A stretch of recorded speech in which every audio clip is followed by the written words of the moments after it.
Hello everyone and namaste. It's great to be here.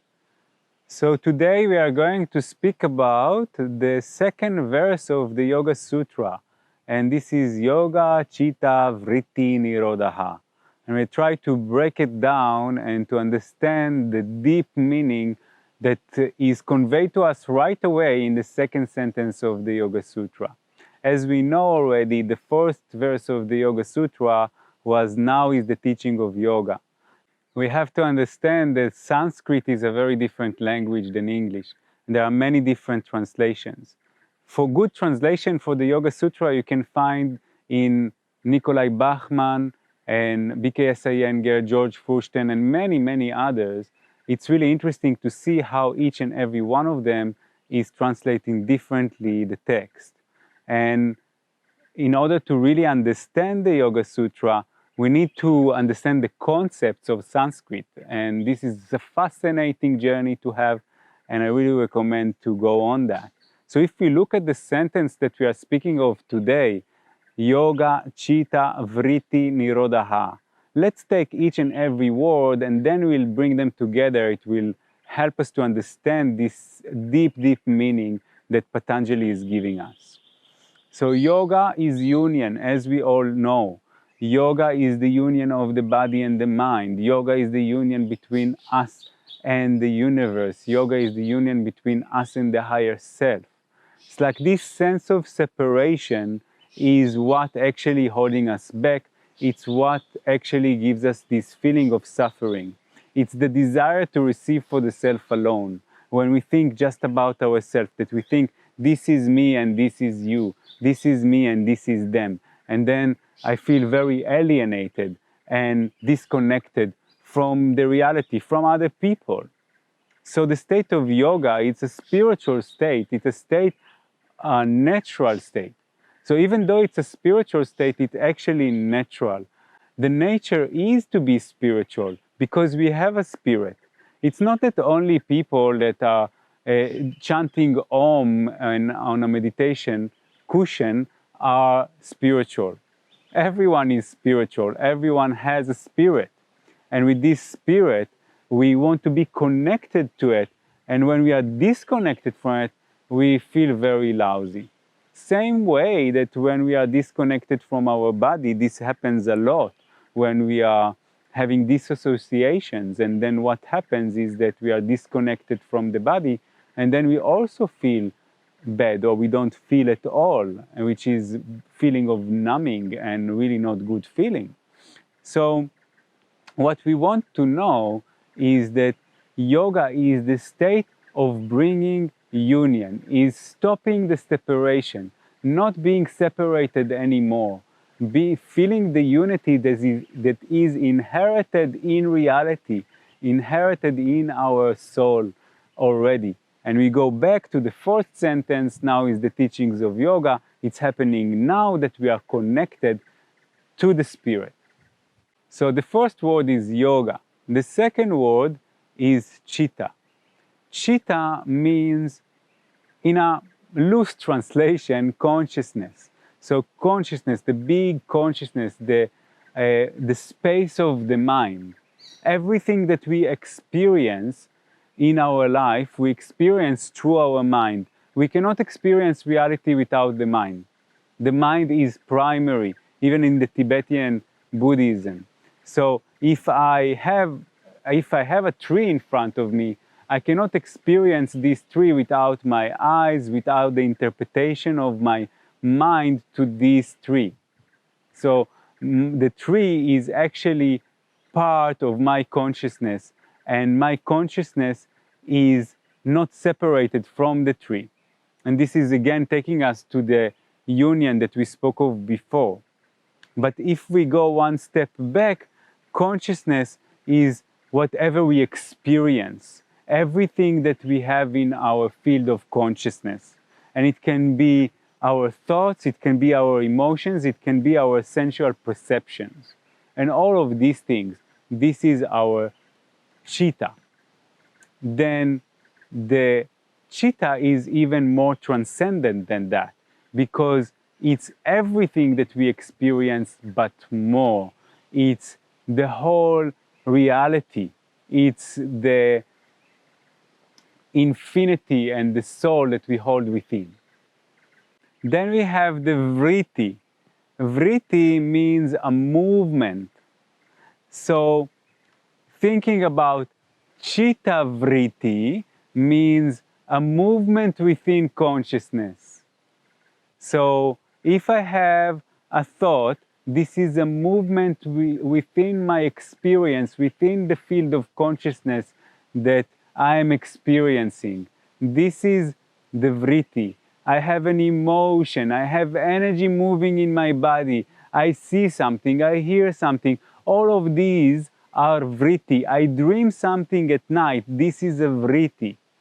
This is a wave within consciousness.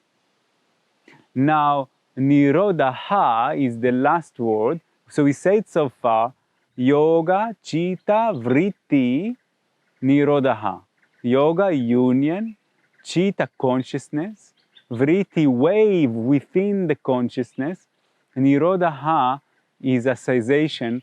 Or in other words, that I like this translation of Nirodaha. Nirodaha is containment, or it's a rice field. Think about a rice field. The rice field have boundaries. It has wall, and then these walls are actually preventing from the water to get out of the field, and also they are allowing the water to stay inside.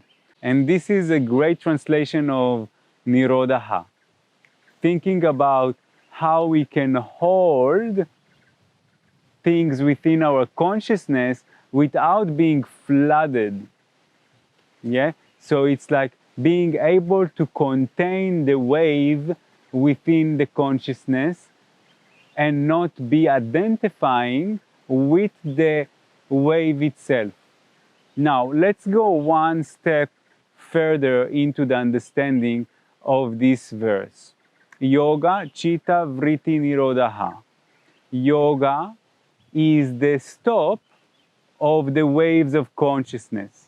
Now, this might sound scary or even sound imaginable, something that we cannot really reach.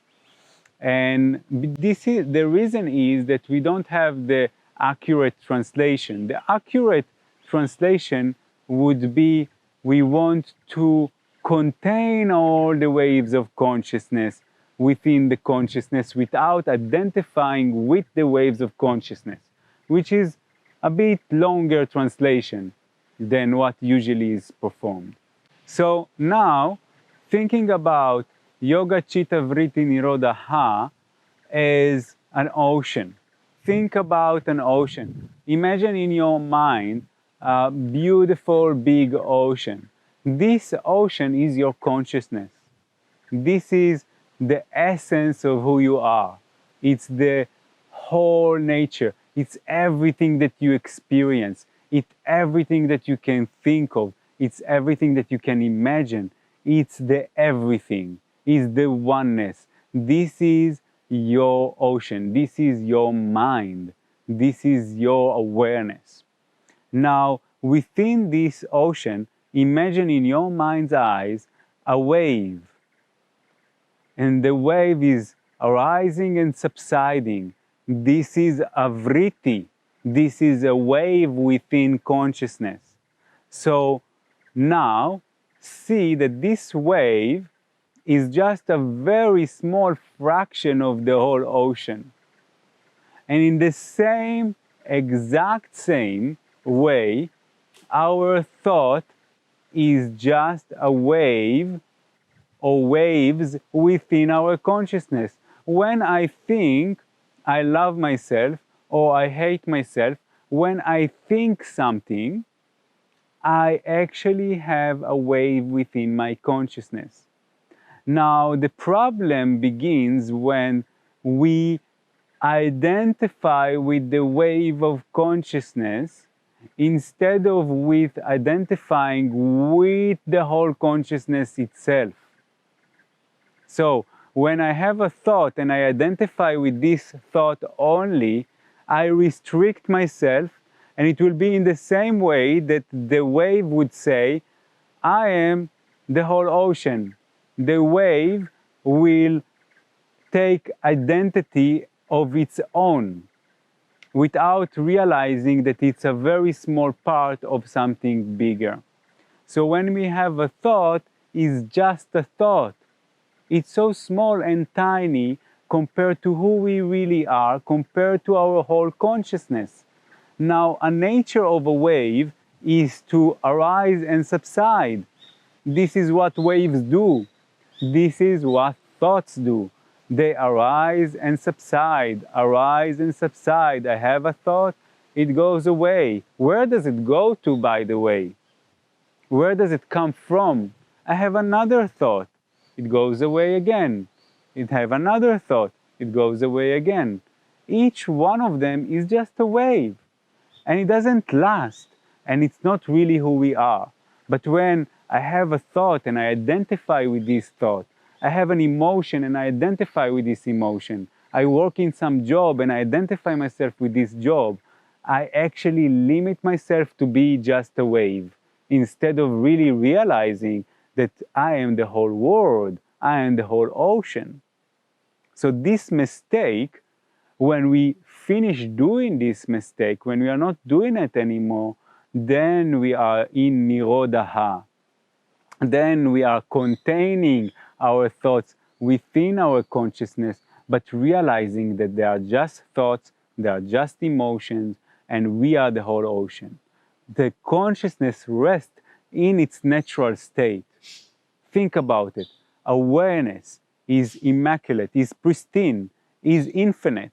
When we rest within awareness, when we allow awareness to be in its natural state, and we don't identify with every little thought that comes up into our mind, don't identify with the people in our life, we don't identify with everything that happens in the mundane, we are actually understanding, oh, there is something much bigger here, and I'm connected to this bigger thing. Then we are living in yoga. Then we are living in union. It doesn't mean that we shouldn't think, that we shouldn't have any emotions, and so on and so on. We can have all of those, but when we have those, we understand that this is not the whole story. The bigger picture is that we are whole consciousness. And when we put this proportion, we stop narrowing ourselves and we can celebrate life. So, yoga, Cheetah, Vritti, Nirodaha. Enjoy.